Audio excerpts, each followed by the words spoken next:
আসসালামু আলাইকুম। আশা করি সবার জমা পড়া হয়ে গেছে, সব চলে এসছেন। আমিও জমা পড়ে চলে এসেছি। এবার আমি খাবো। তো এই আমার খাবার চলে এসছে, দেখাচ্ছি আজকে আপনাদের ঘরে আজকে আমার কী কী খাবার এসছে।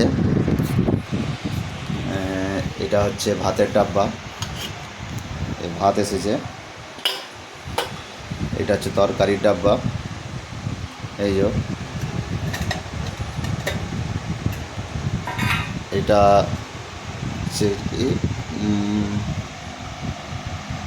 মুরগির গোশত দিয়ে ঝোল খালি।